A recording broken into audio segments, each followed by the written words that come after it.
Sir ఈ రోజు నుంచి మనం సేల్స్ ఈ సేల్స్ అనేది ప్రతి ఒక్కరికి కూడా ఇప్పుడు మామూలుగా ఎంతో మంది ఆ, ఈ రంగంలో ఆ, వచ్చి సేల్స్ మెన్గా తయారవుతుంది. ఎన్నో రంగాలు ఉన్నాయి. రియల్ ఎస్టేట్ రంగం, ఇన్సూరెన్స్ రంగం, ఫైనాన్స్ రంగం, ఇలా రకరకాల రంగాలలో ఎటువంటి పెట్టుబడి లేకుండా ఆదాయం ఆర్జించుకునేటటువంటి మార్గం ఈ సేల్స్. ఈ సేల్స్ అనేది ఎంతో మందికి ప్రోడక్ట్ రావాలన్నా, ప్రోడక్ట్ని కస్టమర్కి అందజేయాలన్నా వీరే ఈ సేల్స్ మెన్సే ప్రధానమైన. వీళ్ళు అందజేయండి ఎటువంటి ఇది కాదు. ఆర్థిక ప్రగతి జరగాలన్నా, ఆర్థికం పరిస్థితి బలోపేతం కావాలన్నా, దేశ అభివృద్ధి జరగాలన్నా ఈ సేల్స్ మెన్స్ లేనిది ఏది కాదు. అంత ప్రాముఖ్యత ఉన్నటువంటి రంగం ఈ సేల్స్ రంగం. అయితే ఈ సేల్స్ రంగంలో సేల్స్ పర్సన్కి తెలుసుకోవాల్సిన విషయాలు, వాళ్ళు ఆచరించాల్సినవి చాలా ఉన్నాయి. అంటే ఉదాహరణకి మనం ఒక మెకానిక్ చూస్తాం. మోటార్ సైకిల్ మెకానిక్ చూడండి. మోటార్ సైకిల్ మెకానిక్ వెహికల్ అంతా బాగు చేసి ఇస్తాడు మనకు. కానీ అతనికి ఏమన్నా దాని గురించి తెలుసా? దాని గురించి సైన్స్ కానీ దాని గురించి పరిజ్ఞానం కానీ ఏమీ ఉండదు. కేవలం ఎక్స్పీరియన్స్తో చేసుకుపోతూ ఉంటాడు. ఇక్కడ సేల్స్ పర్సన్స్ కూడా చాలా మంది మనకు ఉన్నటువంటి ఎక్స్పీరియన్స్తో, మనకు ఉన్నటువంటి ప్రీవియస్ ఎక్స్పీరియన్స్తో మనం అన్ని పనులు చేసుకుంటాం. కానీ దీని వెనకాల ఉన్నటువంటి సైన్స్ ఏంటి, దీని వెనకాల ఉన్నటువంటి సైకాలజీ ఏంటి, దీనిలో సేల్స్ పర్సన్కి ఎటువంటి మైండ్ సెట్ ఉండాలి, ఇలాంటి విషయాలని పూర్తిగా మీరు అందరూ తెలుసుకున్నట్లయితే మీ రంగంలో ఇంకా బాగా అభివృద్ధి చెంది మీరు సేల్స్ని ద్విగుణీకృతం చేసుకుంటారు. ఇప్పుడు కొంతమంది సేల్స్ పర్సన్స్ కొంతనే వ్యాపారం చేస్తుంటారు. మరి కొంతమంది ఎందుకంటే చాలా బాగా చేస్తుంటారు. కారణం వాళ్ళ మైండ్ సెట్ మాత్రమే. వాళ్ళ మైండ్ సెట్ని వాళ్ళు మార్చుకుంటే తప్పనిసరిగా వాళ్ళు కూడా విజయాలు సాధించగలరు. ఎలా మార్చుకోవాలి మైండ్ సెట్ని? ఎలా కస్టమర్ సైకాలజీని మనం అర్థం చేసుకోవాలి? ఎన్ని విధాలుగా ఉంటుంది? ఇవన్నీ కూడా మనం ఫ్యూచర్ క్లాసెస్లో చర్చ చేద్దాం. ఈరోజు మనం అసలు సేల్స్ అంటే ఏంటి, ఎవరైనా చాట్లో పెడుతుండండి. సేల్స్ అంటే ఏమి మీకు అర్థమైంది? చాట్లో పెట్టండి, పర్వాలేదు, మాట్లాడక్కర్లేదు. చాట్లో పేరు పెట్టండి. సేల్స్ అంటే ఏంటి చెప్పండి. సేల్స్ అంటే ఏంటి? ఎవరైనా ఒకళ్ళు చాట్లో పెట్టండి. అమ్మకాలు. Okay, very good. అమ్మకాలు అని చెప్పాడు. అది దానికి ఇంగ్లీష్ ట్రాన్స్లేషన్ అనమాట. యాక్చువల్గా సరే, ఓకే సార్. సేల్స్ అంటే మనం ప్రాబ్లం సొల్యూషన్. ప్రపంచంలో ఏదైనా ప్రాబ్లమ్స్ వచ్చినప్పుడల్లా దానికి ఒక సొల్యూషన్ సృష్టించడం, దానికి అమ్మకాలు స్టార్ట్ అయింది.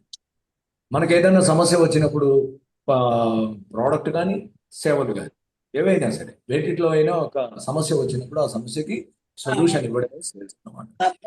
Problem solution is sales.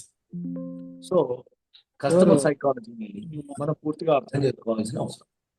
Customer సైకాలజీని అర్థం చేసుకున్నప్పుడే మనము మన మైండ్ సెట్ ఆ సైకాలజీకి సరిగ్గా మార్చుకున్నట్లయితే ముందుకు పోవాలి. అయితే ఈ సేల్స్ లో మనకి నాలుగు మామూలుగా ఇప్పుడు మైసూర్ పాకు తీసుకుంటారండి. మైసూర్ పాకు తీసుకుంటే దాంట్లో ఏమేమి ఉంటాయి?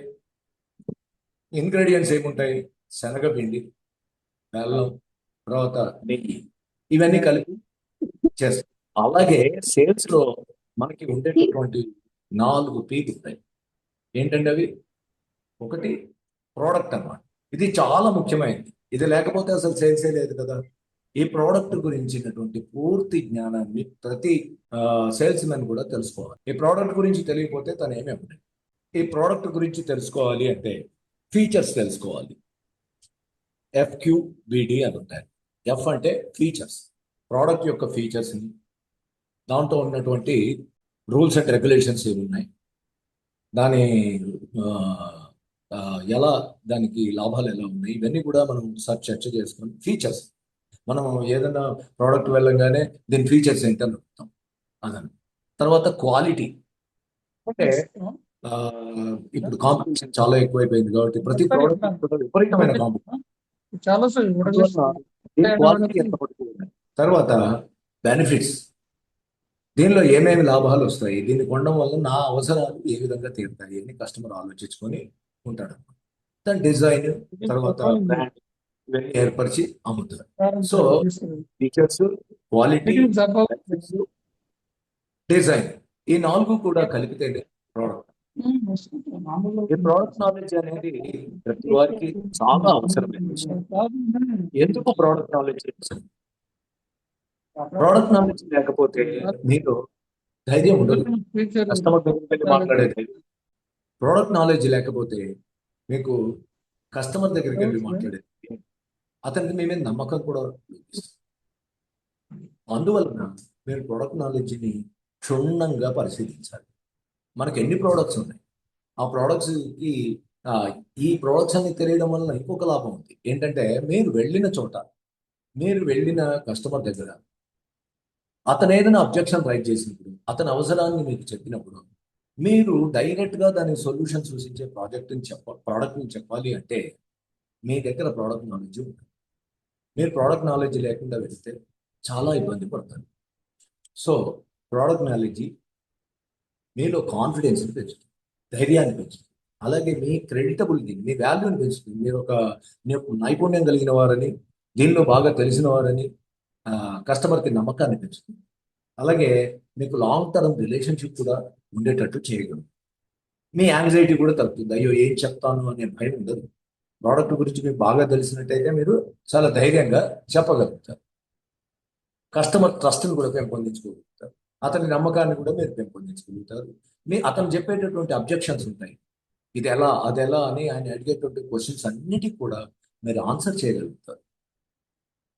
కాంపిటేటివ్ ఎడ్జ్ ఉంటుంది. అంటే మీ కాంపిటీటర్స్ వచ్చినప్పుడు, సో పలానా ఆయన నాకు చాలా బాగా చెప్పాడు ప్రోడక్ట్ గురించి అని అన్నప్పుడు మీ మీద స్పెషల్ ఫోకస్ ఏర్పడడానికి అవకాశం ఉంటుంది. కాబట్టి ఈ ప్రోడక్ట్ గురించి మీరు ఎంత తెలుసుకుంటే మీ క్లోజింగ్ అంత తొందరగా అవుతుంది. So product knowledge is most important in sales. అమ్మకంలో మీకు ప్రోడక్ట్ నాలెడ్జ్ అనేది చాలా ఇంపార్టెంట్. అయితే దీనిలో నైపుణ్యం చాలా కావాలి. ఈ నైపుణ్యతతో పాటు, నైపుణ్యం కంటే కూడా మీరు సైకాలజీని ఎక్కువగా స్టడీ చేయాల్సి ఉంటుంది. అందుకనే నేను సైకాలజీ అండ్ మైండ్ సెట్ అని పెట్టాను. కస్టమర్ దగ్గరికి వెళ్ళినప్పుడు కస్టమర్ సైకాలజీ 80% ఆధారపడుతుంది. మీ సేల్లో కస్టమర్ సైకాలజీ 80%. 80% ఆయన సైకాలజీని బట్టే మనము ఏదైనా ప్రోడక్ట్ని కొనడం జరుగుతుంది, అమ్మడం అనేది జరుగుతుంది, అమ్మకాల్లో విజయం సాధించగలుగుతాం. ఇంకొక 10% మన క్వశ్చన్స్, ఆయన అడిగేటటువంటి ప్రశ్నలు, ఆన్సర్లు, వాటి ద్వారా చేద్దాం. ఒక్క 10% మాత్రమే సేల్స్. మొత్తం ఆయన సైకాలజీ మీదే ఆధారపడి ఉంటుంది. అందువల్లనే ఎఫెక్టివ్ సేల్స్ మెన్ అనే వాళ్ళు ఖచ్చితంగా వినడం నేర్చుకోవాలి. కస్టమర్ని ఎక్కువ వినడం నేర్చుకోవాలి. మనం ఎక్కువ మాట్లాడడం కాదు. మనం ఎక్కువ మాట్లాడితే మనం చెప్పేస్తాం, కానీ ఆయన అవసరం ఏంటో, ఆయన దేనికోసం కొనదలుచుకున్నాడు, ఆయన దే కుటుంబంలో ఎంతమంది ఉన్నారు, ఏమున్నాయి, చాలా అవకాశాలు మిస్ అవుతాయి. మీకు పూర్తి డేటా లేనట్లయితే కస్టమర్ దగ్గరికి వెళ్ళేటప్పుడు, కస్టమర్ గురించి పూర్తిగా మీకు అవగాహన లేనట్లయితే మీకు చాలా నష్టం జరిగే అవకాశం సేల్స్లో. వారి సైకాలజీని మిస్ అవుతారు, వారి కుటుంబం ఎంతో మిస్ అవుతారు, అక్కడ ఉన్నటువంటి అవకాశాలను కూడా మీరు మిస్ అవుతారు. కాబట్టి సేల్స్ అంటే కేవలం ఏదో ఆ వస్తువుని తీసుకెళ్ళి అమ్మేయడం కాదు. సేల్స్ అంటే మనసును చదవడం, కస్టమర్ మనసును చదవడం, కస్టమర్కు ఉన్నటువంటి అవసరాలను తీర్చడం కోసం నువ్వు సరైనటువంటి సమాధానం. సేల్స్ అంటే వాళ్ళ సమస్యలను గుర్తించి, కస్టమర్ సమస్యలను గుర్తించి వాటికి సరైన సమాధానం ఇవ్వడమే ఈ సేల్స్లో. ఇప్పుడు మీకు ప్రోడక్ట్ నాలెడ్జి మనకి ఎంత ముఖ్యమో చెప్పారు. ఈ ప్రోడక్ట్ నాలెడ్జిని మరి ఎలా నేర్చుకుంటాం? మన కంపెనీ ఇచ్చినటువంటి ప్రోసెస్ ద్వారా, కస్టమర్ ఇచ్చినటువంటి ప్రోసెస్ ద్వారా, కస్టమర్ మనకి సర్క్యులర్స్ ద్వారా, మనకి కంపెనీ సర్క్యులర్స్ ఇస్తుంది ఒక దీని గురించి, ఫీచర్స్, తర్వాత దానిలో రూల్స్ అండ్ రెగ్యులేషన్స్ అన్ని కూడా ఇస్తూ మనకు సర్క్యులర్ ఇస్తుంది. ఎంతమంది ఆ సర్క్యులర్స్ చదువుతుంది? ప్రతి ప్రోడక్ట్ గురించి సర్క్యులర్స్ ఉంటాయి. సర్క్యులర్స్ చదువుకోవాలి, వాటిలో క్షుణ్ణంగా దాని అర్థాలని తెలుసుకోవాలి. అప్పుడే ప్రోడక్ట్ గురించి మనం దానిలో ఉన్నటువంటి లోటుపాట్లు, దాని లాభ నష్టాలు, ఇవన్నీ కూడా మనం అర్థం చేసుకునేటటువంటి అవకాశం. తర్వాత ఆ ప్రోడక్ట్కి సంబంధించిన ట్రైనింగ్స్, వర్క్షాప్స్ కండక్ట్ చేసిన చోట మనం వెళ్ళి వాటిని నేర్చుకోవాల్సిన అవసరం చాలా ఉంది. నెక్స్ట్, పర్సనల్గా యూజ్ చేయడం ఇంకా ఎక్కువ ఫలితాన్ని ఇస్తుంది. ఏదన్నా ప్రోడక్ట్ని మనం పర్సనల్గా యూజ్ చేసింది దానిలో లాభాలను మనమే ప్రత్యక్షంగా తెలుసుకునేటటువంటి అవకాశం. ఇదే కాదండి, పక్కన వాళ్ళు ఏం చేస్తున్నారు, కాంపిటీటర్స్ ఏం చేస్తున్నారు, ఎటువంటి ప్రోడక్ట్స్ అమ్ముతున్నారు, అది కూడా క్షుణ్ణంగా పరిశీలించినప్పుడు మాత్రమే మీ ప్రోడక్ట్ గురించి మీకు స్వచ్ఛమైన, స్పష్టమైన అవగాహన అనేది ఏర్పడుతుంది.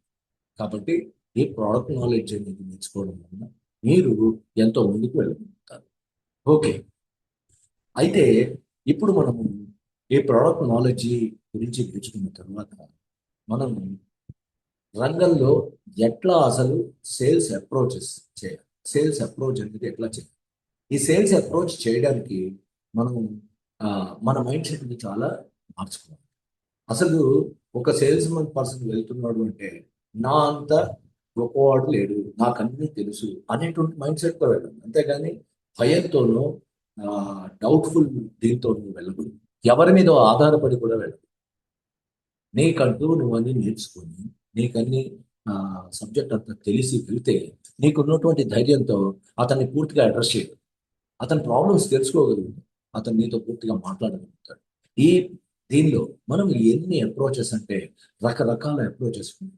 అయితే ఇవి తెలుసుకునే ముందు ఇప్పుడు దీనిలో మనము ఫస్ట్కి ప్రోడక్ట్ గురించి తెలుసుకుందాం.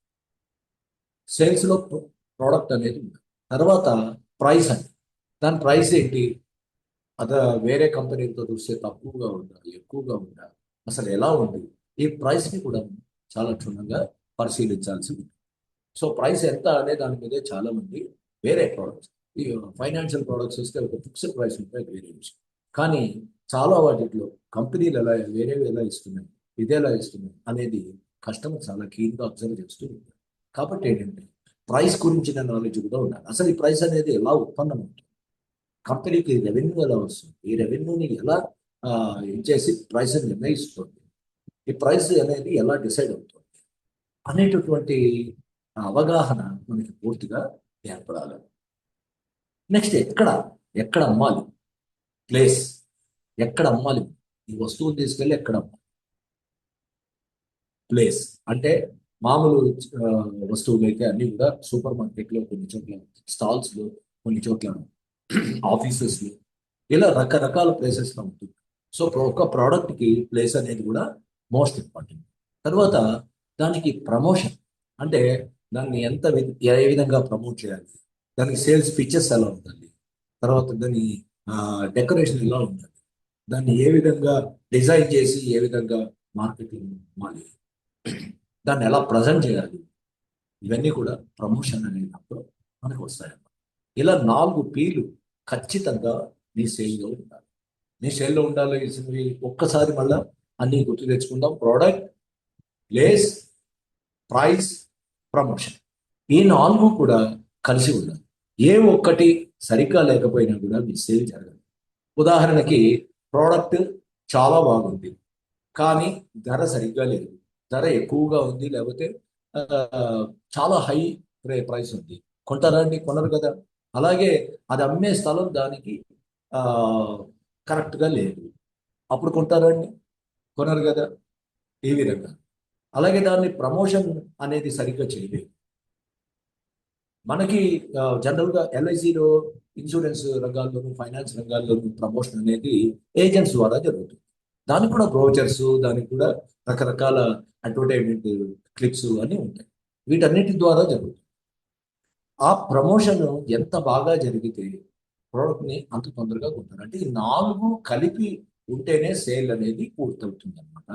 ఈ విషయం అర్థం చేసుకోండి. అంటే మనం అమ్మేటప్పుడు కూడా మనం ఏ ప్రోడక్ట్ అమ్ముతున్నాం, ఆ ప్రోడక్ట్ దాని ఫీచర్స్ ఏంటి, బెనిఫిట్స్ ఏంటి, క్వాలిటీ ఏంటి, ఇవన్నీ కూడా డిజైన్ ఏంటి, ఇవన్నీ కూడా మనం క్షుణ్ణంగా పరిశీలించిన తర్వాత దాని ధర ఏంటి, ప్రైస్ ఏంటి, ప్లేస్ ఎక్కడ అమ్మాలి, దాని ప్రమోషన్ ఎలా చేయాలి, ఈ 4 విషయాల్ని మీరు ఏ ప్రోడక్ట్ని తీసుకున్నప్పుడైనా క్షుణ్ణంగా పరిశీలించండి.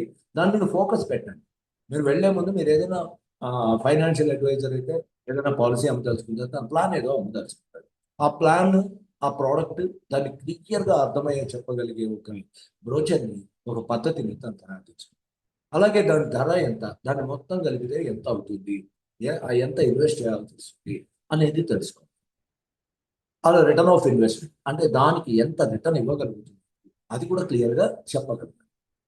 దాని ప్లేస్, దీన్ని ఎక్కడ నేను ప్లేసింగ్ చేయాలి, ఎక్కడ చెప్పాలి, చాలా ప్రధానమైనది. దాన్ని ఎలా ప్రమోట్ చేయాలి, ఇవి నువ్వు నిర్ణయించుకోకుండా సడన్ గా వెళ్ళిపోయి మాట్లాడితే, రోడ్లో వెళ్ళిపోతున్న అతన్ని పలకరించి అలాంటి కొంటావా అని అడిగితే అది అంత సక్సెస్ కాదు. అందుకే మీకు ప్లేస్ చాలా ప్రధానమైనది.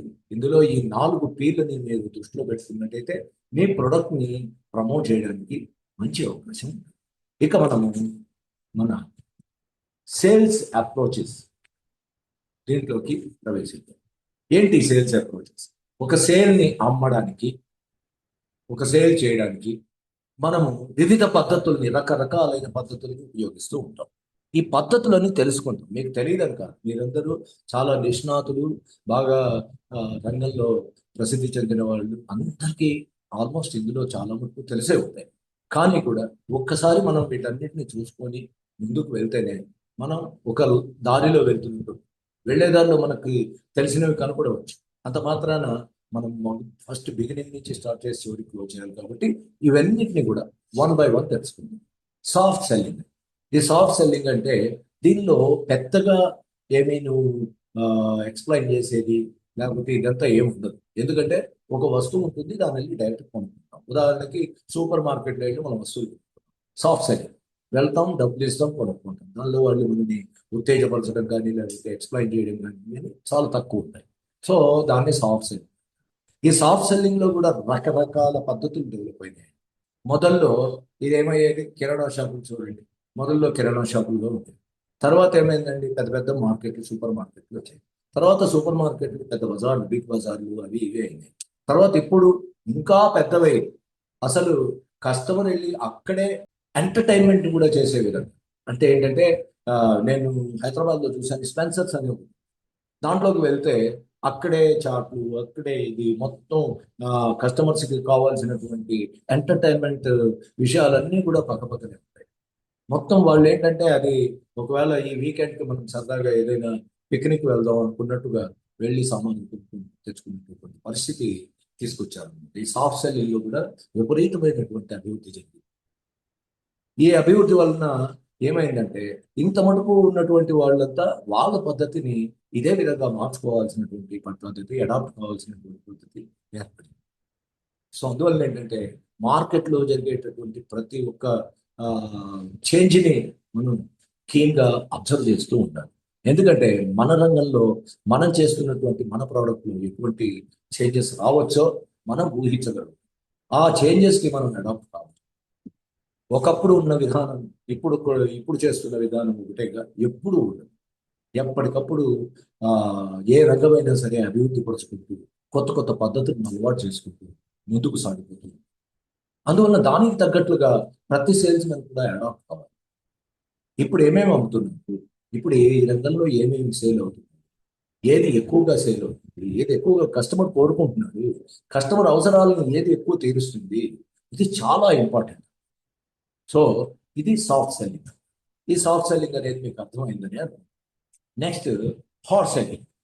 ఈ హాట్ సెల్లింగ్ అంటే మనం జనరల్గా టైం బౌండ్ ఆఫర్లు, రేపు వెళ్ళిపోతుందని చెప్పడం, క్లోజింగ్ తొందరగా ఉందని చెప్పడం, ఈ విధంగా ప్రోడక్ట్స్ను అమ్మడం కోసం కొన్ని టెక్నిక్స్ని ఉపయోగించాం. వాటి గురించి మనం ఇప్పుడు చర్చిద్దాం. The door in the face. The door in the face, DITF approach అంటారు. ఇదేంటండి, ఇదేదో కొత్తగా ఉంది. డోర్ ఇన్ ది ఫేస్ ఏంటి అంటే, అంటే తలుపు వేయడం అంటే కొంచెం అతనిని మభ్య పెట్టడం అనే విధంగా అర్థం చేసుకోవచ్చు. Door in the face approach ఏంటి ఇది అంటే, అతనికి తిరస్కరించేది, అతని ఎక్కువ కాస్ట్ ఉన్నది తీసుకెళ్ళి అతను ముందు ఉంచుతారు. ఫస్ట్ అతను ఏమంటాడు, వెంటనే ఇంత కాస్ట్ నేను చేయలేను, నేను తీసుకోలేను. అప్పుడు వెంటనే తను అమ్మాలనుకున్నది, అతనికి కావాల్సింది తీసుకొచ్చి రీజనబుల్ దాని ప్రైస్తో చూపిస్తాను. అప్పుడు ఆటోమేటిక్గా వాళ్ళు కొంటారు. ఈ టెక్నిక్ని, ఈ అప్రోచ్ని door in the face approach అంటారు. జనరల్గా ఇన్సూరెన్స్ రంగంలో కూడా చాలా మంది దీన్ని అవలంబిస్తూ ఉంటారు. వాళ్ళు ఏం చెప్తారు? పెద్దది ఒక 50 లక్షల పాలసీ తీసుకోండి, లేకపోతే 20 లక్షల పాలసీ తీసుకోండి అని చెప్తారు. కానీ వాళ్ళు తీసుకుంటారా?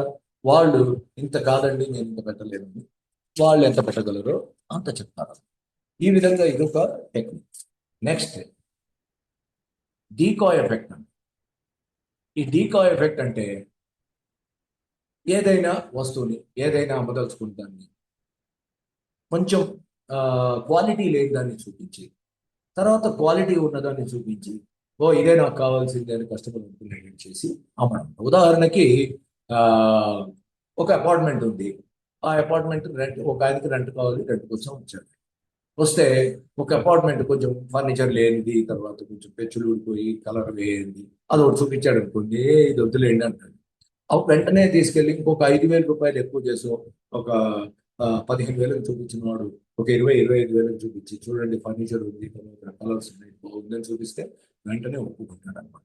ఇలాంటి టెక్నిక్లు కూడా సేల్స్ లో ఉపయోగిస్తూ ఉంటారు. ఇది డీకాయ్ ఎఫెక్ట్ అంటారు. ఈ అప్రోచ్ అనమాట, డీకాయ్ ఎఫెక్ట్ అప్రోచ్ అంటారు. Choice management. ఈ చాయిస్ మేనేజ్మెంట్ ఏంటి? మనం ఒక 3 రకాల సిమిలర్ ప్రొడక్ట్స్ చూపించి, ఒకటి హైయెస్ట్ ధర ఉండేటట్టు, ఒక మీడియం ధర ఉండేటట్టు, లో ధర ఉండేటట్టు మూడింటిని చూపించి, అతనికి ఇష్టమైంది ఏదో మనం కనిపెట్టి, అతని మాటల్లో కనిపెట్టి, అతనికి దాన్నే బాగుంటుంది అని చెప్తూ దాన్ని అమ్ముతారు. అంటే బేసిక్ మోడల్ ఒకటి. దీనిలో కార్లలో ఎక్కువగా మీరు అందరూ చూసి ఉంటారు. Basic model, recommended model, standard model, premium model అని 4 రకాలు చూపిస్తారు. వాళ్ళ ఉద్దేశం ఏంటి? వాళ్ళు ఎక్కువ సప్లై చేసేది కూడా స్టాండర్డ్ మోడల్ సప్లై చేస్తారు. అక్కడికే కస్టమర్ తిరిగి తిరిగి వస్తాడు. ఎందుకంటే బేసిక్ మోడల్లో ఏమీ ఉండవు కాబట్టి బేసిక్ మోడల్ ఒకటి తీసుకోండి. అదే రికమెండెడ్ మోడల్లో 1, 2 బెనిఫిట్స్ యాడ్ చేసి కొంచెం ఖర్చు ఆల్మోస్ట్ స్టాండర్డ్కి కొంచెం తక్కువగా ఉండేటట్టు దాన్ని దాన్ని ఆ విధంగా రూపాంతరం చేస్తాం. తర్వాత ఒక స్టాండర్డ్ దాన్ని చూపిస్తాం. ఓ స్టాండర్డ్ సబ్జెక్ట్ మామూలు మంచిగా అదే కొంటాడు కాదు, ఆ కారుని చూపించి దాంట్లో ఉండేటువంటి లక్షణాలు బాగా ఎక్స్ప్లెయిన్ చేసి ఇది చాలా బాగుందని చూపిస్తాం. నెక్స్ట్ ఒకటి ప్రీమియం. అంటే కొంతమంది ప్రైడ్, గర్వం కోసం కొంచెం చాలా బాగుండాలి, మొత్తం అన్నీ ఉన్నాయి దీంట్లో, ఏది లేకుండా లేదు అని కొన్ని స్పెషల్ ఫీచర్స్ చూపిస్తాం. ఈ స్పెషల్ ఫీచర్స్ చాలా రేర్గా కావాల్సి ఉంటాయి తప్ప ఎక్కువ అవసరం. సో ఈ విధంగా ఉండడానికి చాయిస్ మేనేజ్మెంట్ అప్రోచ్ అంటారు. ఈ అప్రోచెస్ అన్ని మీకు ఎందుకు చెబుతున్నాను అంటే, ఇవన్నీ కూడా నేను సేల్స్కి వెళ్ళినప్పుడు ఎక్కడ మనం అప్లై చేయొచ్చు. అది ఎప్పుడు తెలుస్తుంది? మీకు కస్టమర్ సైకాలజీ బాగా తెలిసినప్పుడు ఇలాంటి టెక్నిక్స్ అన్ని కూడా మీరు అప్రోచెస్ అన్నిటిలో ఏ అప్రోచ్ అతనికి వాడితే మనం అతను తొందరగా మనకి సేల్స్ క్లోజ్ చేస్తాడు అనేది మీకు అర్థం అవుతుంది. ఇవన్నీ మీకు తెలిసి ఉంటే మీరు వీటిని అప్లై చేయగలుగుతారు అనే ఉద్దేశంతో ప్రతి ఒక్కటి చెబుతున్నాను. ఇవన్నీ కూడా ఆ, మీకు కొన్నిటి మటుకు తెలిసి ఉండొచ్చు, అయినప్పటికీ కూడా చెప్పడం కారణం. Scarcity approach. ఈ స్కార్సిటీ అప్రోచ్ ఇవన్నీ హార్ట్ సెల్ కింద వస్తాయి. హార్ట్ సెల్ అంటే తొందరగా అమ్మడం, ఎట్లాగైనా సరే అతనికి అమ్మి ఇచ్చేయడం, స్కార్సిటీ క్రియేట్. ఇవన్నీ కూడా ఎల్ఐసిలో నేను డెవలప్మెంట్ ఆఫీసర్గా ఉన్న కాలంలో కూడా కొన్ని జరిగాయి. ఎల్ఐసి కూడా ఈ టెక్నిక్స్ ఉపయోగించింది. మీరు గుర్తున్నదో లేదో, ఆ, ఒకసారి పాలసీలన్నీ క్లోజ్ చేస్తున్నాను అంటుంది, టైం బౌండ్ పెడుతుంది. ఈ టైం లోపు క్లోజ్ అయిపోతాయి, కొత్త పాలసీలు వస్తాయి, రేపటి నుంచి ఎక్కువ ఖరీదు ఉంటాయి అని అనౌన్స్ చేస్తుంది. చేయగానే ఏం చేస్తారు? అందరూ ఆ పాలసీలు పొందడానికి ఉత్సాహపడతారు. తొందరగా చేసి చాలా ఎక్కువ వ్యాపారం చేసినటువంటి సందర్భాలు కూడా మనకు 1, 2 సార్లు జరిగిన విషయంగా నాకు గుర్తున్నది. ఈ 2 సార్లుగా ఈ విధంగా పాలసీని క్లోజ్ చేసి ఓపెన్ చేయడం జరుగుతుంది. అలాగే మనకి జీవన్శ్రీ పలానా టైం కల్లా క్లోజ్ అయిపోతుంది కాబట్టి కొనండి, ఇది హార్ట్ సెల్ అప్రోచ్ అన్నమాట. ఈ హార్ట్ సెల్ దీనిలో ఇంకొకటి ఏంటంటే స్కార్సిటీ క్రియేట్ చేయడం. స్కార్సిటీ క్రియేట్ చేయడం అంటే రేపటి నుంచి ఇది దొరకదు, ఇవాళ కొనుక్కోకపోతే మీకు రేపు ఉండదు, కొరత సృష్టించడం, అర్జెన్సీ సృష్టించడం. అది విన్నారు కదా లాస్ట్ టైం మనకి జరిగినటువంటి ఎగ్జాంపుల్స్ మీకు చెప్పాను. అలాగే కొన్ని పాలసీలు క్లోజ్ చేయడం, ఆ క్లోజ్ చేసే లోపు కొనుక్కోమనడం, ఇలాంటివన్నీ కూడా ఈ టెక్నిక్ని కూడా ఎల్ఐసి ఉపయోగించు. ఎల్ఐసినే కాదు, చాలా మంది మనం సూపర్ మార్కెట్లలో వెళ్ళినా కూడా ఇది ఈ ఆఫర్ మీకు ఈ 2 రోజులే ఉంటుంది, లేకపోతే ఇప్పుడే ఉంది, ఓన్లీ సండే లేదా ఓన్లీ మండే, ఇలాంటి అడ్వర్టైజ్మెంట్స్ చేసి మనల్ని ఆకర్షణ చేసి వాళ్ళు బలవంతంగా కొనేటట్టుగా చేస్తారు. తీసుకెళ్ళి మొన్న మొన్న మనం చూసాం కదండి, పెట్రోల్ బంకులన్నీ షాద్ నగర్లో పెట్రోల్ బంకులన్నీ చాలా బిజీ అయిపోయాయి. ఏమైంది? రేపటి నుంచి పెట్రోల్ ధర పెరుగుతుందట, లేకపోతే దొరకదట, యుద్ధం కారణంగా క్లోజ్ చేస్తున్నట అని ఏవో రూమర్స్ లేపి మొత్తానికి ఆర్టిఫిషియల్ గా స్కేర్సిటీ క్రియేట్ చేశారు. దానివల్ల ఏమైందంటే అందరూ చాలా ఎక్కువ ఎక్కువ 10 రోజులకు కావాల్సింది, 15 రోజులకు కావాల్సింది కొనుక్కొని ఇలాంటి సంఘటనలు కూడా జరుగుతాయి. ఇది స్కాసిటీ అప్రోచ్ అంటాం. ఇటువంటి అప్రోచ్ కూడా చేస్తారు. ఈ అప్రోచ్ అనేది కూడా ప్రతి రంగంలోనూ అప్పుడప్పుడే జరుగుతుంది. కాబట్టి ఏంటంటే ఇట్లాంటి అప్రోచెస్ అన్ని మీరు తెలుసుకొని మన కస్టమర్ సైకాలజీ ఎలా ఉంది అనేది అర్థం చేసుకోండి. కస్టమర్ సైకాలజీకి అనుకూలంగా మనం ఏ సేల్స్ అప్రోచ్ వాడితే తెలుస్తుందో దాన్ని వాడుతూ పోతూ. ఇక ఫ్లాష్ సేల్. ఫ్లాష్ సేల్ అంటే ఆ, మన ఇంటర్నెట్లో చూస్తాం. ఇంటర్నెట్లో మీరు అబ్జర్వ్ చేసినట్లయితే ఈ 2 రోజులు మాత్రమే ఈ ఆఫర్ ఉంటుంది అని ఒకటి అనౌన్స్ చేస్తాడు. ఈ జనరల్గా మొబైల్ ఫోన్స్లో జియోని, తర్వాత ఇంకా అమెజాన్ ఇలాంటివన్నీ కూడా ఈ 2 రోజుల్లో మీకు ఈ ధరకి ఇవి ఉంటాయి అని అనౌన్స్ చేస్తుంది. ఆ 2 రోజుల్లోనూ లేకపోతే ఆ తక్కువ సమయంలో అది కొనుక్కోవాలి. ఒక్కోసారి ఆ, కొన్ని గంటలు మాత్రమే ఇచ్చినటువంటి సందర్భాలు కూడా ఉంటాయి. అలా ఆ వస్తువుల్ని అమలు చేస్తూ డీప్ డిస్కౌంట్ ఈ టైంలో మాత్రమే తక్కువ ధరకు దొరుకుతుంది అని. ఆ, దీనికి ఇది అయిపోయిన తర్వాత ఈ ధరకు మాత్రం మీరు దొరుకుతుంది అని చెప్పడం ఫ్లాష్ సేల్. ఈ ఫ్లాష్ సేల్ని ప్రెజర్ సేల్గా బయట అమ్ముతారు. ఇది ఆ ఇంటర్నెట్లో మీద ఫ్లాష్ సేల్ అంటే, ప్రెజర్ సేల్ అనేది మన మార్కెట్లలో అమ్మేదాం. వాళ్ళు కూడా ఇదే చేస్తారు. తక్కువ సమయంలో కొన్ని ఆఫర్స్ పెట్టి, కొన్ని డిస్కౌంట్లు పెట్టి, ఈ డిస్కౌంట్ ద్వారా ఇప్పుడు కొనుక్కోపోతే మీకు తర్వాత దొరకదు అని పెట్టి చెప్పేది ప్రెషర్ సేల్ అప్రోచ్.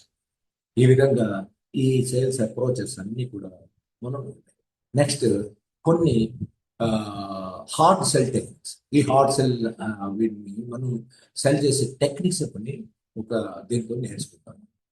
అయితే ఇంకొక ఇంపార్టెంట్ అయిన ఒక 5 సేల్స్ అప్రోచెస్ గురించి చెప్తాం. ఇవి కూడా మనకి ఎంతో ఉపయోగంగా. Always cell relevant product. Always cell relevant product. ఈ ఇది కూడా ఇదంతా అయిపోయిన తర్వాత మనం ఎలా అప్రోచ్ అవ్వాలి అనేది చెప్తాను. ఈ హాట్ సెల్లింగ్ అయిపోయిన తర్వాత ఓకే ఓకే హాట్ సెల్లింగ్ అనేది మనము అయిపోయింది. తర్వాత నెక్స్ట్ సొల్యూషన్ సెల్లింగ్. ఈ సొల్యూషన్ సెల్లింగ్ అనే దాని గురించి మాట్లాడుకుందాం. ఈ సొల్యూషన్ సెల్లింగ్ అనేది కస్టమర్ దగ్గర ప్రాబ్లం ఏంటో తెలుసుకో, అతని పెయిన్ ఏంటో తెలుసుకో. నెంబర్ 1. ఆ పెయిన్ వల్ల అతనికి వచ్చినటువంటి ఇంపాక్ట్ తెలుసుకోవడం. ఇంపాక్ట్ అంటే దానివల్ల బాధ కానీ సంతోషం కానీ దానివల్ల వచ్చినటువంటి పరిణామం ఎలా ఉందో తెలుసుకోవడం. సొల్యూషన్ సూచించు. ఇది సొల్యూషన్స్. ఇది ఎప్పుడు కస్టమర్కి సొల్యూషన్ గురించి పూర్తిగా అవగతమై అర్థమై ఉన్నప్పుడు అనమాట. కస్టమర్కి తనకి ఉన్నటువంటి ప్రాబ్లం గురించి పూర్తిగా అవగాహన. అంటే మన కస్టమర్స్లో చాలా మంది నేను మా పాప పెళ్లి చేయాలనుకున్నాను అండి రండి అంటారు. ఇన్సూరెన్స్ పాలసీ చేయాలనుకుంటున్నాను. లేకపోతే తను షాప్కి వచ్చి డైరెక్ట్గా మనకి ఈ వస్తువు కావాలి, హెల్త్ కేర్ సెంటర్కి వెళ్ళి నాకు పలానా వెయిట్ లాస్ కోసం నాకు పలానా ఇది కావాలి అని అడుగుతారు. అంటే ఏంటి, అతని ప్రాబ్లం అనేది అతను చెప్తాడు. ఆ ప్రాబ్లంకి తగ్గ సొల్యూషన్ని మనం తీసుకొస్తాం. ఇది సొల్యూషన్స్. ఇందులో ముఖ్యమైనది ఏంటంటే అతని పెయిన్ని గమనించాలి. అతని ప్రాబ్లం ఏంటి క్షుణ్ణంగా అర్థం చేసుకోవాలి. అతను చెప్పేది పూర్తిగా వినాలి. మనం మాట్లాడేసి మనం చెప్పేసి అడ్వర్టైజ్ చేసిన కాదు, మనం పూర్తిగా వినాలి. పూర్తిగా విని అతన్ని అర్థం చేసుకున్న తర్వాత మనం సొల్యూషన్ ఇవ్వాలి. ఆ ఇంపాక్ట్ దానివల్ల అతను ఎంత మటుకు బాధను అనుభవిస్తున్నాడు, లేకపోతే అతనికి ఎటువంటి సొల్యూషన్ మనం ఇవ్వగలం ఆలోచించడం సొల్యూషన్స్. ఇంకా నెక్స్ట్ వచ్చి కన్సల్టేటివ్ సెల్లింగ్. ఈ సొల్యూషన్ సెల్లింగ్ అనే దాంట్లో కస్టమర్కి తన ప్రాబ్లం గురించి తనకు తెలుసు, కానీ చాలా మందికి వాళ్ళ ప్రాబ్లం గురించి, వాళ్ళ అవసరాల గురించి, వాళ్ళ కోరికల గురించి వాళ్ళకి తెలియదు. మనమే తెలియజేస్తాం. జనరల్గా ఇన్సూరెన్స్లో ఎక్కువ జరుగుతుంది. ఇన్సూరెన్స్లో ఎక్కువ చేసేది ఈ కన్సల్టేటివ్ సెల్లింగ్. ఈ కన్సల్టేటివ్ సెల్లింగ్ అంటే మనమే అతని ప్రాబ్లమ్ని గుర్తించాలి, మనమే అతని కోరిక ఏంటో తెలుసుకోవాలి, మనమే సమస్యని క్లియర్ చేయాలి. అప్పుడు ఆ సేల్స్ పర్సన్ అనేవాడు ఎలా వ్యవహరించాలి? ఫస్ట్ కస్టమర్ని క్వశ్చన్స్ అడగాలి. ఎలా అడగాలి? Open ended questions, close ended questions. Open ended questions అంటే అతని బయోడేటాని లేకపోతే అతని మనసులో ఉన్నటువంటి భావాల్ని వాటిని చదవడం కోసం మనం వేసే ప్రశ్నలు. ఇవి వివరంగా ఉంటాయి.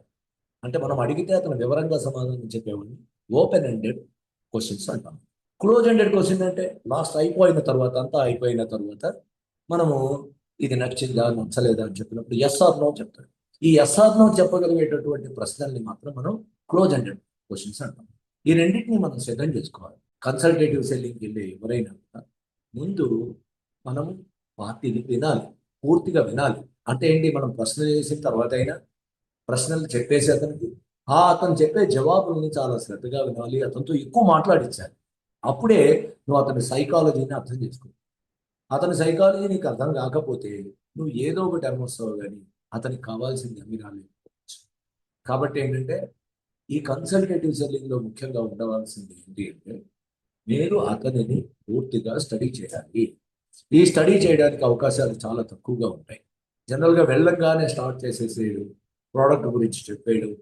ఆ, నా మనకు కొంతమంది మన ఏజెంట్స్ కూడా ఉంటారు, ఒక్క ప్రోడక్ట్నే వాళ్ళు అమ్ముతారు. మన కస్టమర్స్ లో కూడా చాలా ప్రోడక్ట్స్ ఉన్నప్పటికీ ఒక ప్రోడక్ట్ అంటే నాకు ఇష్టం కాబట్టి నేను అదే అమ్ముతాను అంటే కుదరదు కదా. అది కరెక్ట్ కాదు.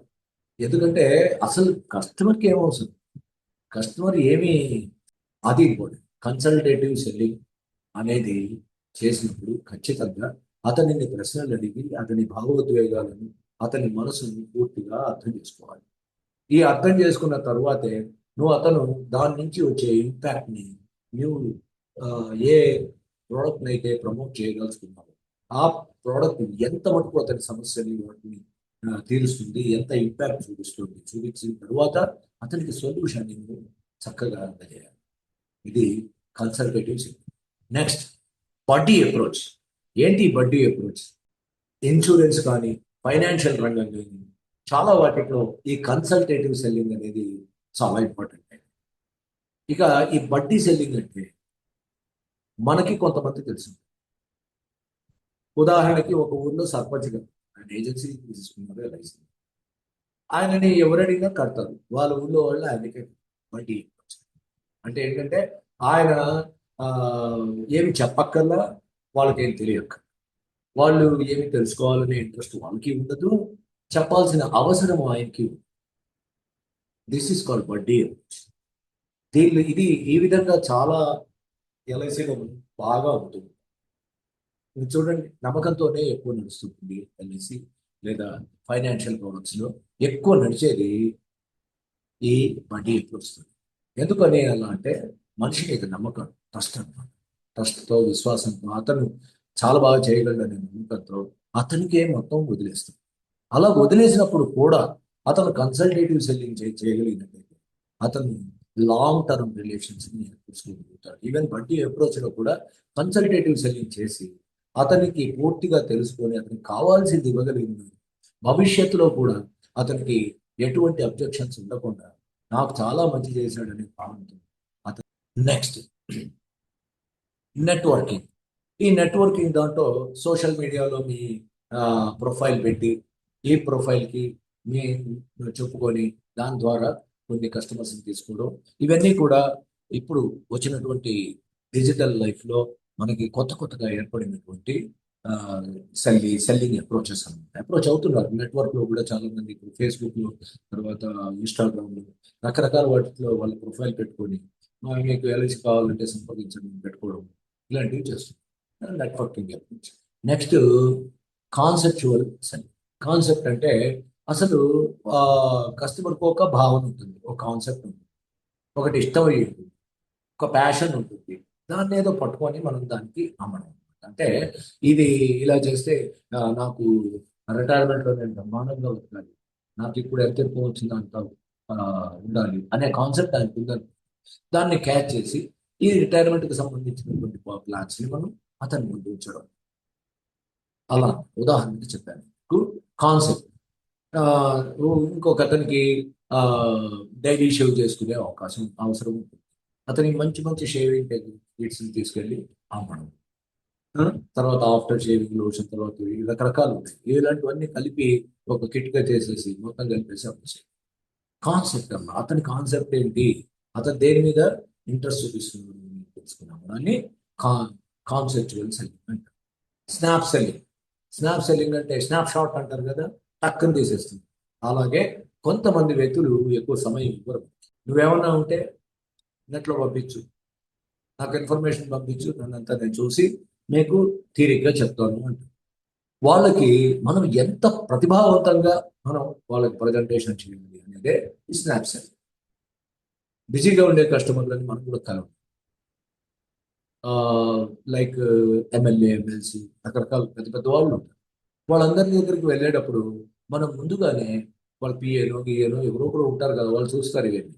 వాళ్ళకో ఎవరికో చెప్పిన వాళ్ళకు మనం మన డేటా అంతా, మన ఇన్ఫర్మేషన్ అంతా వాళ్ళకి పంపించి వాళ్ళు స్టడీ చేసిన తర్వాత వాళ్ళకి కాన్సెప్ట్ అర్థమైన తర్వాత మనం వెళ్ళడం. ఎందుకంటే ఎక్కువ సమయం ఇవ్వరు, ఎక్కువ మాట్లాడడానికి సమయం ఇవ్వరు, వాళ్ళు మాట్లాడడానికి వాళ్ళకి సమయం ఉండదు. ఇలాంటి టైంలో అలాంటి సమయంలో కూడా మనం వీడియో కాల్స్ ద్వారా కానీ రకరకాల ఆ, తెలివితేటలతో, రకరకాల టెక్నిక్లతో అతడికి మనము టైం సేవ్ చేస్తూ అమ్మే సెల్లింగ్ స్నాప్ సెల్లింగ్ అంటే. Gap selling. గ్యాప్ సెల్లింగ్ అంటే ఒక ఎంప్లాయీ ఉంటారు, ఆయనకి చాలా కోరికలు ఉంటాయి, చాలా అవసరాలు ఉంటాయి, కానీ ఇప్పుడు చేసుకోలేకపోతారు. అంటే ఇప్పుడే ఎంత అమౌంట్ని ఇన్వెస్ట్ చేయలేరు, అవన్నీ కొనుక్కోలేకపోతారు. అప్పుడు గ్యాప్ సెల్లింగ్. అతనికి అవగాహన కల్పించి అతనికి అవకాశం వచ్చిన నాడు మనం వెళ్ళి తెచ్చుకోవడానికి గ్యాప్ సెల్లింగ్. అంటే దీనికి కూడా ఒక లాంగ్ టర్మ్ రిలేషన్షిప్ కస్టమర్స్కి మెయింటైన్ చేస్తాం. బాగా గుర్తుంచుకోండి, ఎల్ఐసి ఏజెంట్లు అయినా, రియల్ ఎస్టేట్ ఏజెంట్లు అయినా, ఎవరైనా సరే, మీకున్న సర్కిల్ ఎంత, మీకున్న సర్కిల్లో మీరు ఎంత మటుకు మీ రిలేషన్స్ని మెయింటైన్ చేసుకుంటున్నారు, మీ రిలేషన్స్ లైవ్లీ లాంగ్ టర్మ్ రిలేషన్స్గా బిల్డప్ చేస్తున్నారా లేదా, ఫ్రీక్వెంట్గా వాళ్ళని కలుస్తున్నారా లేదా, వాళ్ళ ఫంక్షన్స్కి వాళ్ళ వీటికి అటెండ్ అవుతున్నారా లేదా, వాళ్ళతో బడ్డీ అప్రోచ్ని పెంచుకుంటున్నారా లేదా. ఎప్పుడూ మనం ప్రతి ఒక్క కస్టమర్తోనూ మనం బడ్డీ అప్రోచ్ పెంచుకోవాలి. అంటే ఏంటంటే ఇతను నాకు చాలా కావాల్సిన వాడు, నా ఫ్రెండ్, నా రిలేటివ్, నా సంబంధికుడు, నాకు అన్ని విషయాల చెప్పే అడ్వైజర్ అనేటటువంటి ఒక గొప్ప రిలేషన్ మీరు పెంచుకోవాల్సిన అవసరం ఎంతైనా ఉంది. ఈ రిలేషన్ మీరు పెంచుకోకపోతే మీ సేల్స్ ఎక్కువ అయ్యేటటువంటి అవకాశం లేదు. కాబట్టి మీ గ్యాప్ సెల్లింగ్ అనే వాళ్ళు అటువంటి వాళ్ళే చేయగలరు. ఈ గ్యాప్ సెల్లింగ్ చేయాలంటే ఇప్పుడు నేను అమ్మినటువంటి పాలసీ చేసినటువంటి కస్టమర్లు 5 సంవత్సరాల తర్వాత నువ్వు వెళ్ళిన అతనితో మామూలుగా మాట్లాడగలిగి అతనితో అదే ఫ్రెండ్షిప్ మెయింటైన్ చేస్తూ, అదే రిలేషన్షిప్ మెయింటైన్ చేస్తూ అతని దగ్గర పాలసీ తెచ్చుకోగలిగితే that's called gap selling. Personality approach. అతని పర్సనాలిటీని అబ్జర్వ్ చేసి అతని పర్సనాలిటీకి తగ్గట్లు మనం ప్రోడక్ట్స్ కానీ ఫైనాన్షియల్ విషయాలను కానీ వాళ్ళకి approach. Next, value added. Chandrashekar Reddy గారు వచ్చారండి. ఈ మొన్న చంద్రశేఖర్ రెడ్డి గారు మేమంతా మాట్లాడుకుంటున్నప్పుడు ఈ వాల్యూ యాడెడ్ అప్రోచ్ గురించి ఒక మంచి ఎగ్జాంపుల్ చెప్పారు. మీకు అది చెప్తాను. ఒక వర్షం పడుతున్నటువంటి రాత్రి ఒక సూపర్ మార్కెట్ ముందు ఒక పెద్ద కారు వచ్చాలి. ఆ కారు ఆగుతున్నప్పుడు జోరున వర్షం కురుస్తుంది. అందులో చాలా మంది సేల్స్ మెన్స్ ఉన్నారు, సూపర్వైజర్స్ ఉన్నారు, ఆ సూపర్ మార్కెట్లో చాలా మంది ఉన్నారు. అందులో ఒక సేల్స్ మెన్ పరిగెత్తుకుంటూ వచ్చి ఆమె కారు దాకా వచ్చి ఆమె గొడుగు పెట్టి ఆమె లోపలికి తీసుకుపోయి ఊరుకున్నాడా. మొత్తం ఆమె లిస్టు తీసుకొని సరుకులన్నింటినీ కూడా ఒక దీనిలో పెట్టి ఆమెకు కావాల్సినటువంటి ఆ అవసరాలకు సంబంధించినటువంటి లిస్టుని అంతా, ఆ వస్తువులన్నింటినీ కూడా సమకూర్చి ఒక బాస్కెట్ దీంట్లో పెట్టి అవన్నీ కూడా తీసుకొచ్చి అవన్నీ సరిగ్గా ప్యాక్ చేయించి ఆ ప్యాక్ని కూడా తీసుకొని ఆమె చేతికి ఇచ్చి ఆ బిల్లును కూడా తనే కట్టించి అతను తీసుకువెళ్ళిపోయి ఆమె కారు దాకా తీసుకెళ్ళి కారులో కూర్చోబెట్టి అప్పుడు ఆమెకి థ్యాంక్స్ చెప్పి ఆమెని సాగనంపాడు. ఇది జరిగిపోయింది. ఇది జరిగిపోయిన తర్వాత ఆమె చాలా పెద్ద ఆఫర్ని ఆ సూపర్ మార్కెట్కి ఇచ్చింది. నాకు ఇన్ని వస్తువులు కావాలి, అది కూడా ఆ పర్టికులర్ సేల్స్ పర్సన్ ఎవరైతే ఉన్నారో ఆయనే నాకు చేసి పెట్టాలి అని చెప్పి ఒక కండిషన్ పెట్టి ఆమె అవి ఇచ్చింది. అది అయిపోయిన తర్వాత అవన్నీ తీసుకొని వ్యాన్లో నింపుకొని అతను వెళ్ళి ఆమెకి చాలా ధన్యవాదాలండి, నన్ను గుర్తుపెట్టుకొని మీరు నన్ను పిలిపించారు, ఇక చాలా సంతోషం అనిపించింది, ఆ, ఇవన్నీ కూడా తీసుకొని మీ దగ్గరకు వచ్చాను అని చెప్పి ఇచ్చాడు. ఇవ్వగానే ఆమె ఒకటే అండి, అక్కడ ఎంత ఇస్తున్నారు నీకు అని అడిగింది. ఒక 20,000 రూపాయలు ఇస్తారు. నేను ₹1,00,000 ఇస్తాను రేపటి నుంచి సూపర్వైజర్ అనగానే ఆశ్చర్యపోయాడు. అదేంటి మేడం అంటే, ఏం లేదు నీ వాల్యూ యాడెడ్ అప్రోచ్ నాకు నచ్చింది అని చెప్పింది. సో వాల్యూ యాడెడ్ మనం ఊరికే మనం ఉన్న సేల్స్ని అమ్మడం కాదు. మనం ఎన్ని అదనపు సౌకర్యాలని అదనపు బెనిఫిట్స్ని మనము కస్టమర్కి కలగజేయగలడం అనేది వాల్యూ యాడెడ్. ఈ వాల్యూ యాడెడ్ అనే approach, value added or value based ఏదైనా సరే, ఈ అప్రోచ్ని తప్పనిసరిగా మన సేల్స్లో ఉపయోగించినట్లయితే మనం సత్ఫలితాలను పొందుతాము. మీరు ఎక్స్పెక్ట్ చేయవచ్చు. మెడిక్స్ అని వాళ్ళ కస్టమర్ యొక్క ఆర్థిక ఎకనామీ ఏంటి, పెద్ద కంపెనీ అనుకోండి, అతనికి చాలా మిలీనియర్ అనుకోండి, బిలీనియర్ అనుకోండి, లేకపోతే పెద్ద ఇండస్ట్రియల్ పర్సన్ అనుకోండి, వాళ్ళకి సంబంధించినప్పుడు వాళ్ళ అర్హతలకి సంబంధించి కస్టమర్ అయితే బాగా చదివిన ప్రొఫెసర్, వాళ్ళ అవసరాలకు తగ్గట్టు ప్రోడక్ట్స్ మెడిక్స్ అని అంటారు. సోషల్ సెల్లింగ్ అంటే సోషల్ మీడియా ప్లాట్ఫామ్ ఉపయోగించుకొని మీకు ఇదంతా ప్లాట్ఫామ్ ఉపయోగించి కస్టమర్లతో సంబంధాలు పెంచుకొని అమ్మేదాన్ని సోషల్ సెల్లింగ్. ఆల్రెడీ మనం నెట్వర్క్ సెల్లింగ్ కూడా నేను చెప్పుకున్నాను. సో టార్గెట్ అకౌంటెంట్స్, ఇది ఈ టార్గెట్ అకౌంట్ అంటే ఏంటంటే, మనకి కొంతమంది కస్టమర్స్ ఉన్నారు చాలా హై వర్త్ ఇండివిజువల్స్ అనమాట. వీళ్ళకి ఏంటంటే ఎంతో గొప్ప సంపద, గొప్ప ఇది, గొప్ప పేరు, ఇవన్నీ ఉంటాయి. వాళ్ళని కొంతమందిని టార్గెటెడ్గా ఏర్పరుచుకొని వాళ్ళ దగ్గర మనం బడ్డీ అప్రోచ్ చేసి, అంటే వాళ్ళతో స్నేహ సంబంధాలు తెచ్చుకొని కొంతకాలం పాటు వాళ్ళతో ట్రావెల్ అయ్యి వాళ్ళతో మంచిగా ఇది సంబంధాలు పెంచుకున్న తర్వాత మనం కన్సల్టేటివ్స్ చేసి మనం వాళ్ళ దగ్గర నుంచి పాలసీ తీసుకుంటాం. ఎందుకంటే ఈ ఇక్కడ అన్నోన్ పర్సన్స్ కి సెల్ చేయడం అనేది చాలా కష్టమైన విషయం.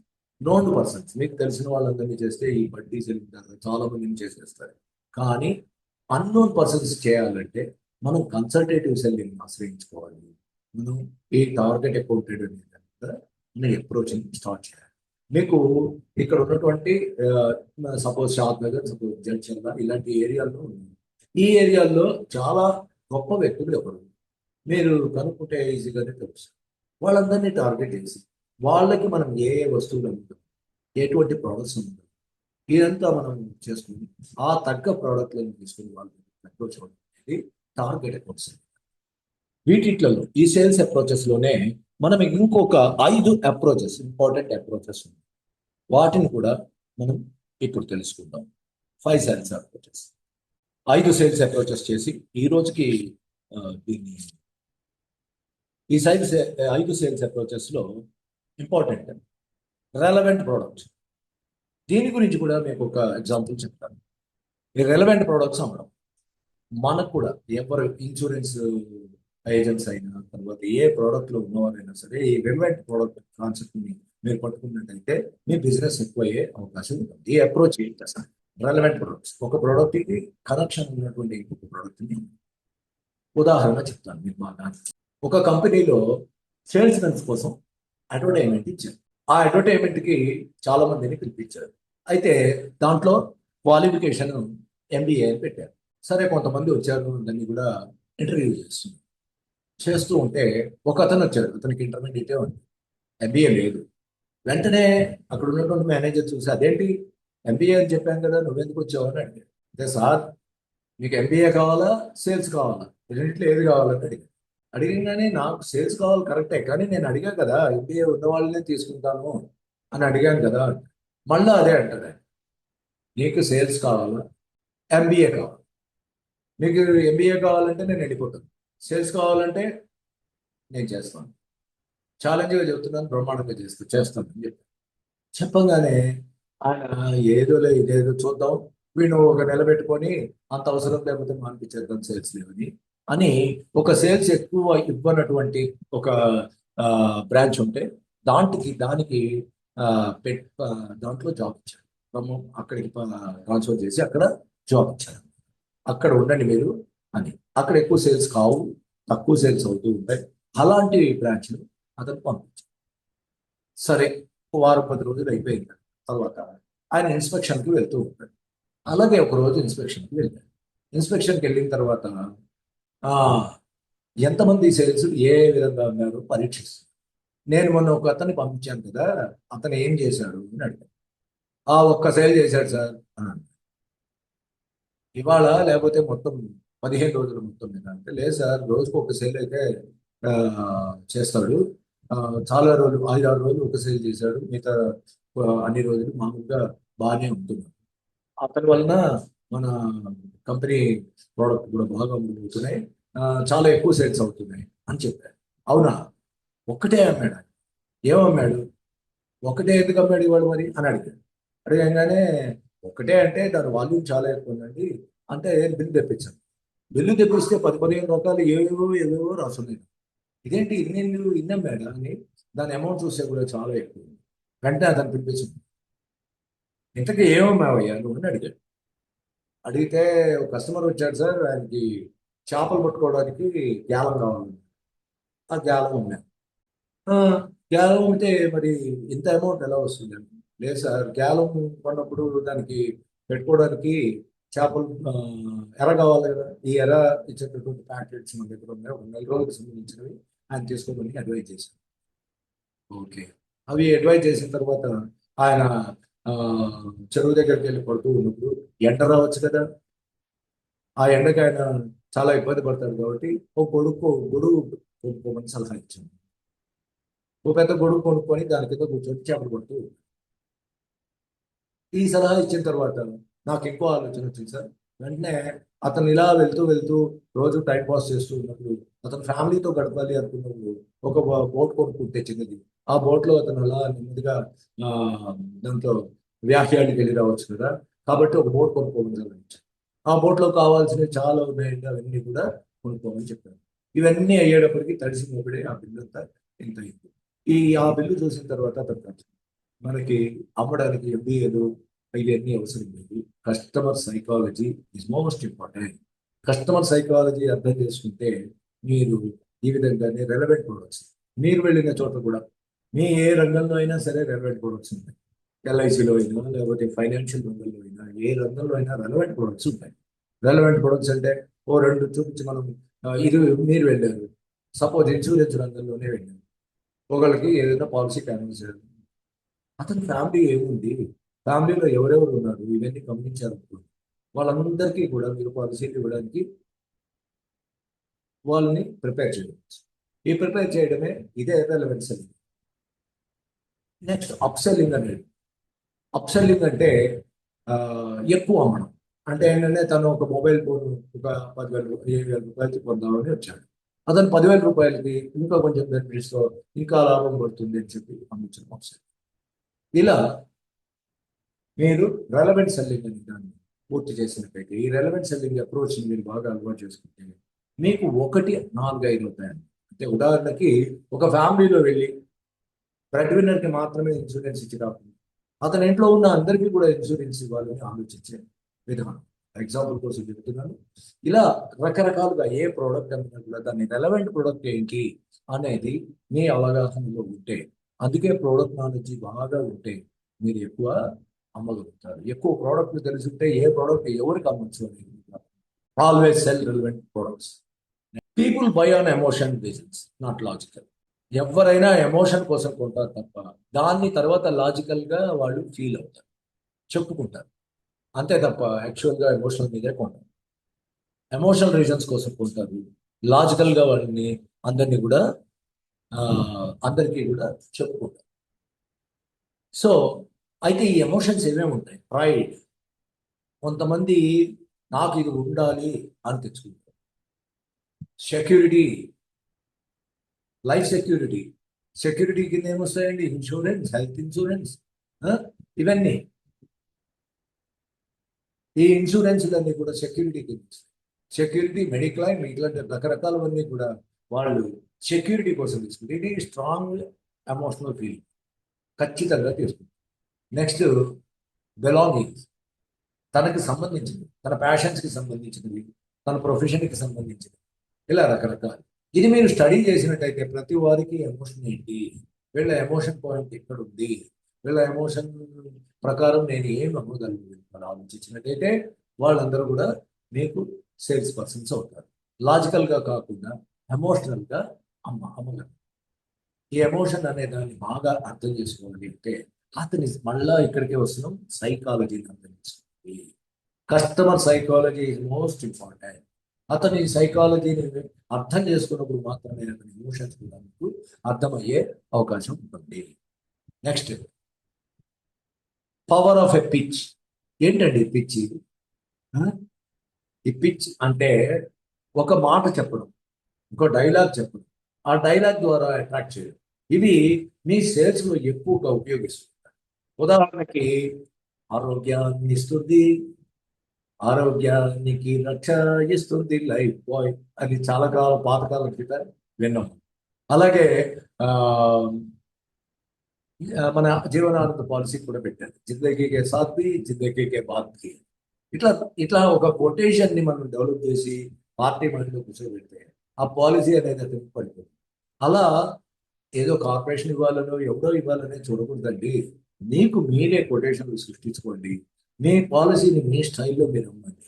మీ బ్రాండ్ ఏదో మీరు, ఇతను అమ్మితే ఇలా అమ్ముతాడు, ఇతను ఒప్పించి ఒకటి ఉంటుంది, ఇది చెప్తాడు, ఇతను ఒక పద్ధతిలో ప్రమోషన్ ఏ విధంగా చేస్తాడు, ఇతను ఈ విధంగా నా ఎమోషన్స్ కనుక్కుంటాడు, నా ఇలా రకరకాలుగా నిన్ను చూస్తే నీకే అమ్ముతాను అనేటట్టు ఉండాలి కష్టం. అలా తయారు చేసుకోవాలి. అలా తయారవ్వాలంటే మీ మైండ్ సెట్ మారాలి. అతని సైకాలజీ అర్థం చేసుకోవాలి, మీ మైండ్ సెట్ మారాలి. సెల్లింగ్ అంటే ఈత నేర్చుకోవడం లాంటిది. ఈత నేర్చుకునే అప్రోచ్ మీలో డెవలప్ చేసుకుంటే సెల్లింగ్ అప్రోచ్ కూడా సేమ్ అండి. అంటే ఏంటంటే ఈతకి వెళ్ళినప్పుడు ఏం చేస్తారంటే ఇమీడియట్ దిగంగానే సఫోకేట్ అయిపోతాం, ఇబ్బంది పడిపోతాం. సెల్లింగ్ కూడా అంతే. ఎవరైనా కొత్తగా తీసుకోగానే ఇబ్బంది పడిపోతారు. వాళ్ళు తీసుకోవాలి, వీళ్ళు తీసుకోవాలని లేదు. సెల్లింగ్ అనేది ఎవరైనా తీసుకోవచ్చు, వచ్చిన తర్వాత నేర్చుకునేదే అని చెప్పడానికి చెప్తున్నాను. అంటే నాకు దానిలో పెద్దగా అనుభవం లేదు కాబట్టి నేను అది చేయలేను అని కొంతమంది అనుకుంటుంటారు. తప్పదు. ఎందుకంటే నీకు బాగా తెలిసి నువ్వు వచ్చి ఇందులో చేయవు. ఇందులో వచ్చిన తర్వాత తెలుసు. స్విమ్మింగ్ కూడా అంతే. ఒడ్డున గట్టు మీద ఉన్నంతసేపు దాని గురించి ఏం తెలియదు. కానీ ఒక్కసారి దిగి నెమ్మదిగా సఫోకేట్ అయిన తర్వాత నెమ్మదిగా ఈత కొట్టడం, ఆ టెక్నిక్స్ అనేవి అతనికి ఈత నేర్పుతారు.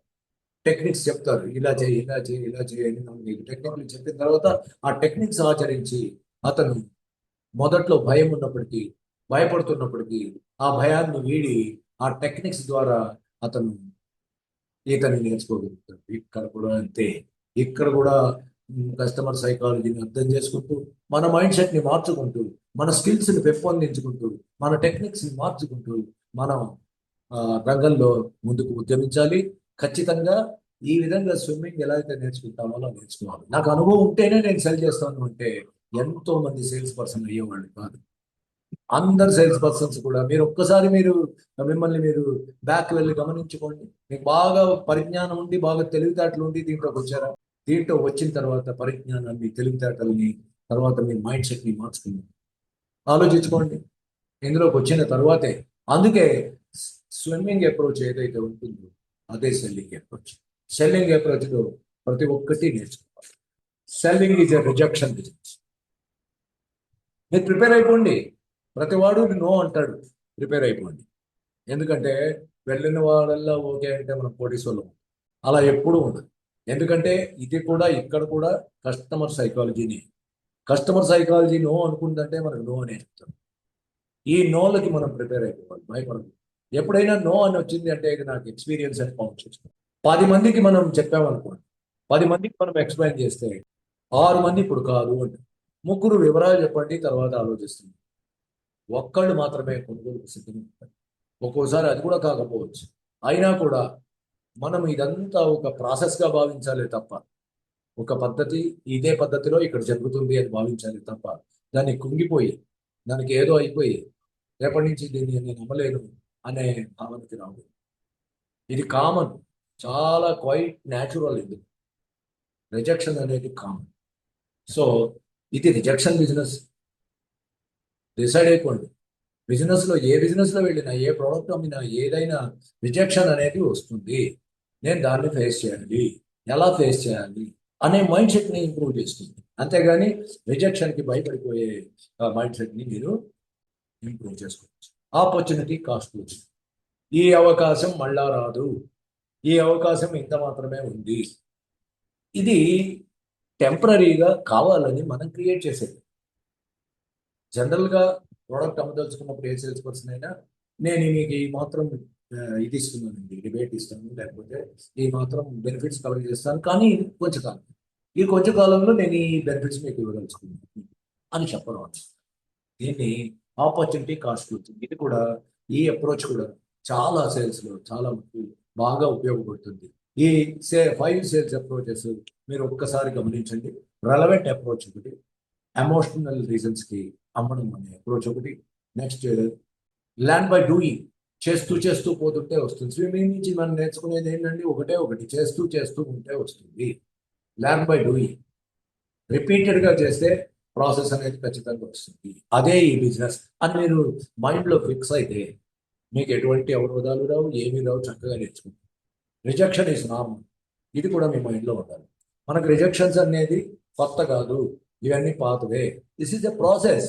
ఇలా చేస్తూ పోతూ ఉంటే నాకు సేల్స్ వస్తూ ఉంటాయి అనేది మీరు మీ మైండ్ సెట్ చేసుకుంటుంటారు. Next opportunity cost selling. అవసరమైనప్పుడు, వీలైనప్పుడు మీరు ఏమి ఆపర్చునిటీలు ఇస్తారో చెప్పి ప్రభావితం చేయగలుగుతారు. ఇది ఇదండి ఈరోజు మనం నేర్చుకున్నటువంటి. ఏం నేర్చుకున్నాం ఒక్కసారి మీ అందరికీ గుర్తు చేస్తాను. సేల్స్ అంటే ఏంటి? సేల్స్ అంటే డైరెక్ట్గా ఒక్క మాటలో చెప్పాలంటే ప్రాబ్లమ్ సొల్యూషన్. నెక్స్ట్, ప్రోడక్ట్లో ఏమేమి ఉన్నాయి? FQBD, features, benefits, quality, designing, 4 ఉన్నాయి. ఈ 4 ఉన్నదే ప్రోడక్ట్ అవుతుంది. ఈ 4లో ఏ ఒక్కటి లేకపోయినా ప్రోడక్ట్ వీక్ అవుతుంది. కాబట్టి ఈ 4ని స్టడీ చేస్తూ మీరు ప్రోడక్ట్ని బాగా నేర్చుకోవాలి. ప్రోడక్ట్ నాలెడ్జ్ ఎందుకు ముఖ్యం చెప్పాను కదా మీకు. ప్రోడక్ట్ నాలెడ్జ్ లేకపోతే మీరు ముందుకే వెళ్ళలేరు. ఏ ప్రోడక్ట్ నమ్మకపోతే, ప్రోడక్ట్ గురించి మీకు తెలియకపోతే మీరు వెళ్ళి అక్కడ ఏం మాట్లాడతారు? కాబట్టి ప్రోడక్ట్ నాలెడ్జ్ గురించి చాలా క్షుణ్ణంగా మీరు అభ్యసించండి తప్పనిసరిగా. నమ్మకం అనేదే అమ్మకానికి పునాది. ఆ నమ్మకాన్ని సంపాదించాలంటే మీకు నాలెడ్జ్ ఉండాలి. దానివల్ల కలిగే ప్రయోజనాలు చెప్పాను. మీ అనుభవం నుంచి, చాలా మంది అనుభవాల నుంచి కూడా మీరు నేర్చుకోవాలి. మీ సీనియర్స్ని కన్సల్ట్ చేస్తూ ఉండాలి. మీకు బెస్ట్ సేల్స్ పర్సన్ని కలుస్తూ ఉండాలి. వాళ్ళు ఎలా ఫేస్ చేస్తున్నారు, వాళ్ళు ఎలా అప్రోచ్ అవుతున్నారు, ఎప్పటికప్పుడు మీరు కనుక్కుంటూ మీ నాలెడ్జ్ని పెంపొందించుకుంటూ మీ మైండ్ సెట్ మార్చుకుంటూ, ముఖ్యంగా మైండ్ సెట్ మార్చుకోవాలి. ఎందుకంటే కొంతమంది చాలా బాగా ఆపుతారు, కొంతమంది అమ్మలేరు. కేవలం రీజన్ ఏంటంటే మైండ్ సెట్. నీ మైండ్ సెట్ అంతకే ఉంది. నేను అమ్మలేనని, నేను చేయలేనని, నీకు నువ్వే లిమిటేషన్స్ ఏర్పరచుకుని కూర్చున్నావు. ఆ లిమిటేషన్స్ ఛేదించి నేను అన్నీ చేయగలను, నేను తప్ప ఎవరు చేయలేరు అనేటటువంటి మైండ్ సెట్ నువ్వు ఏనాడైతే ఏర్పరచుకుంటావో ఆనాడు నువ్వు ఏదైనా కావచ్చు, బెస్ట్ సేల్స్ పర్సన్ అవుతావు. సో అవే కాక 4 P's అంటే ప్రైస్, ప్లేస్, ప్రమోషన్, ఇవన్నీ కలిపితేనే సేల్ పూర్తవుతుంది అని మీకు చెప్పాను. నెక్స్ట్ సేల్స్ అప్రోచెస్ గురించి చెప్పాను. ఈ సేల్స్ అప్రోచెస్ అన్నిటిలో కొన్నిట్లో అయినా మీరు వాడగలిగితే, మీ ఎప్పుడు వాడాలి అనేది కూడా కస్టమర్ సైకాలజీని బట్టి, కస్టమర్ యాటిట్యూడ్ని బట్టి, కస్టమర్ అవసరాలను బట్టి, మొత్తం కస్టమర్ని బాగా స్టడీ చేసి కస్టమర్ని బట్టే మనము ముందుకు వెళ్ళాలి. అతన్ని బట్టే మన మైండ్ సెట్ తయారు చేసుకోవాలి. ఇది ఈ రోజు నేర్చుకున్నటువంటి విషయాలు. నాకు ఈ అవకాశం ఇచ్చినందుకు షాద్నగర్ సత్సంగ్ సభ్యులందరికీ కూడా ధన్యవాదాలు తెలియజేస్తూ నేను ముగిస్తున్నాను. Thank you very much. Subrahmanyam sir, me session నేను స్టార్టింగ్ నుంచి జాయిన్ అయ్యాను. Thank you sir. ఫస్ట్ నుంచి విన్నాను, మొత్తం సెషన్ విన్నాను. సో అదొక మీ సెషన్ వింటుంటే నాకు అదొక జ్ఞాన సాగరం. అందులోంచి మాకు వాలు జారుతున్న చిన్న కాలువ లాగా అనిపించింది. అంటే మీరు మిమ్మల్ని చెప్పమంటే ఇంకా 24 గంటలు కూడా సేల్స్ గురించి చెప్పేలాగా అనిపించింది నాకు. చాలా కొత్త విషయాలు తెలుసుకున్నాను నేను కూడా. ఎందుకంటే అసలు సేల్స్ లో ఇన్ని రకాల సేల్స్ ఉంటాయని కూడా చాలా బాగా చెప్పారు. అంటే నేను వినని విషయాలు చాలా తెలుసుకున్నాను మీ దగ్గర ఇప్పుడు. అండ్ నిజంగా ఎవరైనా కనుక మన క్లబ్ లో ఉన్న వాళ్ళు సేల్స్ లో ఉంటే వాళ్ళ సేల్స్ ని రెట్టింపు చేయడానికి చాలా చాలా ఉపయోగపడే విషయాలు చెప్పారు. అండ్ అసలు ఒక రకంగా చెప్పాలంటే ఇది కమర్షియల్ గా ఎక్కడైనా చెప్తే 5,000 రూపాయలైనా 10,000 రూపాయలైనా కట్టి జాయిన్ అయ్యే అంత బాగుంది అనిపించింది. మీరు అసలు ఒక మాడ్యూల్ తయారు చేయొచ్చు అట్లా, కమర్షియల్ కూడా అంత బాగుంది. Super sir, super.